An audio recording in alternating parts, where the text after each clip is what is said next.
Good morning student. आज class 10th में हम लोग बहुत ही इम्पॉर्टेंट चैप्टर पढ़ने जा रहे हैं जिसका नाम है शारीरिक नियंत्रण। ठीक है, तो बच्चों शारीरिक नियंत्रण कौन करता है सर्वप्रथम हमें ये जानना होगा। तो हमारे शरीर में एक तंत्र होता है जिसे न्यूरॉन कहते हैं। ठीक है, न्यूरॉन के माध्यम से क्या होता है, हमारे शरीर में होने वाली सारी गतिविधियां क्या होती हैं, नियंत्रित होती हैं। तो बच्चों हम लोग पढ़ेंगे तंत्रिका तंत्र के बारे में, इस चैप्टर में हम लोग पढ़ेंगे। तो बच्चों तंत्रिका तंत्र क्या है, ठीक है, शुरू करते हैं। एक ऐसा तंत्र, ठीक है, एक ऐसा तंत्र जो हमें क्या करता है, सोचने, समझने, स्मृति रखने में क्या करता है, मदद करता है। एक ऐसा तंत्र जो हमें क्या करेगा, सोचने, समझने या किसी चीज को याद रखने में मदद करने के साथ साथ क्या करता है, मदद करने के साथ साथ पूरे शरीर पे क्या करेगा, नियंत्रण करेगा। ठीक है, एक ऐसा तंत्र जो हमें सोचने, ठीक है, समझने और किसी भी चीज को याद रखने तथा उसके साथ साथ शरीर में होने वाली सारी गतिविधियों पे क्या करेगा, अपना नियंत्रण रखेगा। ठीक है, जिसे हम लोग क्या कहेंगे, तंत्रिका तंत्र कहते हैं। ठीक, बात समझ में आई।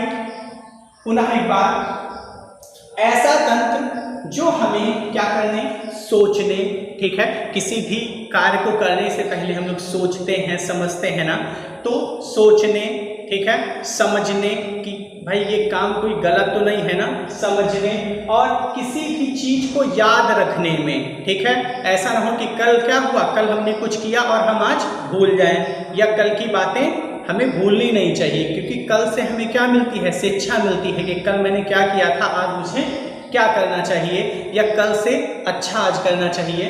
तो एक ऐसा तंत्र जो हमें सोचने, समझने, स्मृति रखने या किसी भी चीज को याद रखने के साथ साथ वो हमारे पूरे शरीर पे क्या करता है, नियंत्रण करता है। क्या करता है बच्चों, नियंत्रण करता है, जिसे हम क्या कहते हैं, जिसे हम तंत्रिका तंत्र कहते हैं।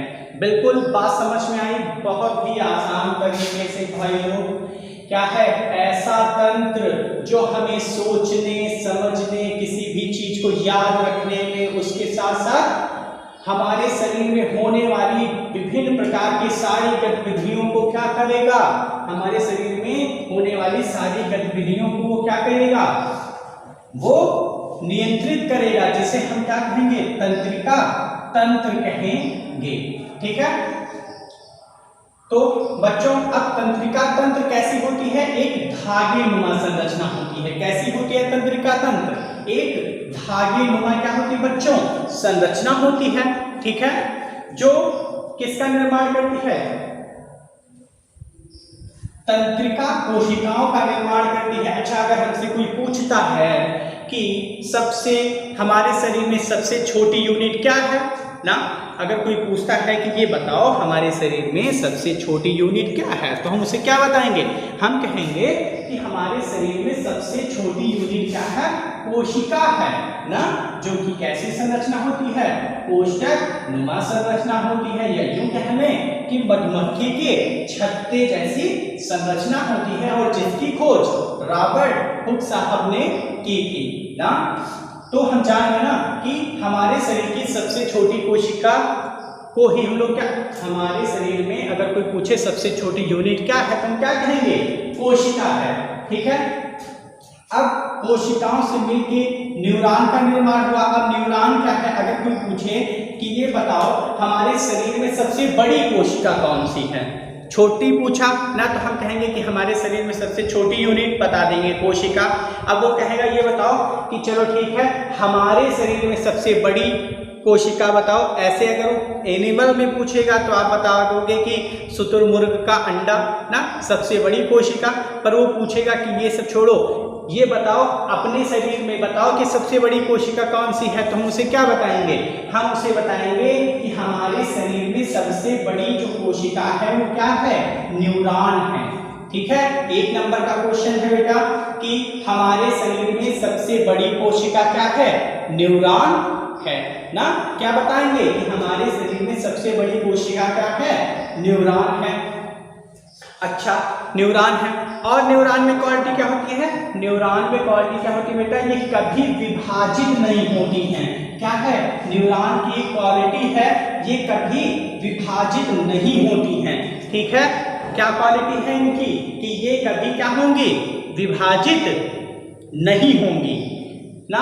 तो ओवरऑल इतना हमें समझ में आया कि हम क्या पढ़ रहे थे? शारीरिक नियंत्रण पढ़ रहे थे। तो बेटा हमारे शरीर में शारीरिक नियंत्रण करेगा कौन ना?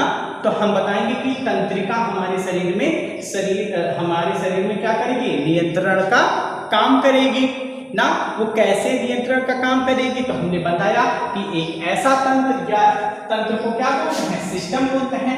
कहेंगे कि एक ऐसा तंत्र जो हमें सोचने समझने किसी भी चीज को याद रखने के साथ साथ नियंत्रण का काम करती है, जिसे हम तंत्रिका तंत्र कहते हैं। तो मानव शरीर में लगभग कितनी कोशिकाएं होती हैं? मानव शरीर में लगभग 30 अरब कोशिकाएं होती हैं। मानव शरीर में कितनी होती हैं? मानव, ठीक है बेटा, मानव शरीर में लगभग, ठीक है, लगभग 30 अरब क्या होती है? 30 अरब कोशिकाएं होती हैं। कितनी? 30 अरब कोशिकाएं या कोशिका होती है। ठीक है, बहुत ही अच्छा क्वेश्चन है ये भी कि मानव शरीर में ये बताओ कितनी कोशिकाएं? तो हम बताएंगे कि मानव शरीर में लगभग कितनी? 30 अरब कोशिकाएं होती हैं।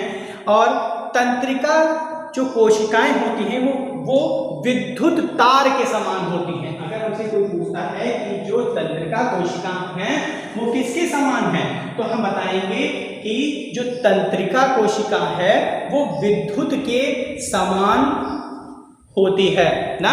तंत्रिका कोशिकाएं कैसी होती हैं? विद्युत तार के समान होती हैं। तो तंत्रिका जो है, ठीक है,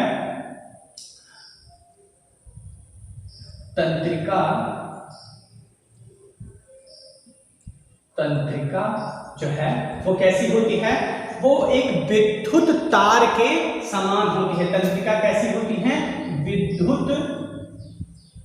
विद्युत तार के समान। ठीक है, कैसी?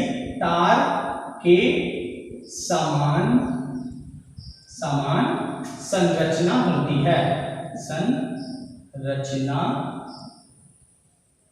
होती है। ठीक है, कोई पूछता है कि जो तंत्रिका है वो कैसी होती है, तो हम उसे बताएंगे कि जो तंत्रिका होती है ना वो विद्युत तार के समान होती है। और एक मनुष्य में नियर अबाउट 30 अरब से अधिक कोशिकाएं होती हैं। ठीक है, अगर हमारे शरीर में सबसे छोटी कोशिका पूछे तो हम हमारे शरीर में अगर कोई पूछे सबसे छोटी यूनिट तो हम क्या बताएंगे? कोशिका बताएंगे। अगर कोई पूछता है कि हमारे शरीर में सबसे बड़ी कोशिका बताओ तो हम उसे बताएंगे हमारे शरीर में सबसे बड़ी कोशिका क्या होती है? न्यूरॉन होती है, और जो कभी विभाजित नहीं होती है। वैसे भी अगर देखा जाए तो विभाजन क्या है? कोई अच्छी चीज नहीं है। हमें हमेशा कैसा रहना चाहिए? संगठित रहना चाहिए। तो भाई ये तो क्वालिटी बहुत ही अच्छी है कि क्या जो तंत्रिकाएं हैं वो क्या होती हैं? कभी भी विभाजित नहीं होती हैं। ठीक है, फिर ये जो है हम इसका स्ट्रक्चर देख रहे हैं, ये पेड़ जैसी कुछ संरचना है जिसे हम लोग क्या कहते हैं? न्यूरॉन कहते हैं। अब संरचना के बारे में तो हम लोग बात कर ही चुके हैं। तो जो तंत्रिका कोशिका या न्यूरॉन एक क्या होती हैं? नियर अबाउट कितनी होती? 1 मीटर लंबी होती हैं। अब तंत्रिका जो है कितनी लंबी? तंत्रिका कितनी लंबी?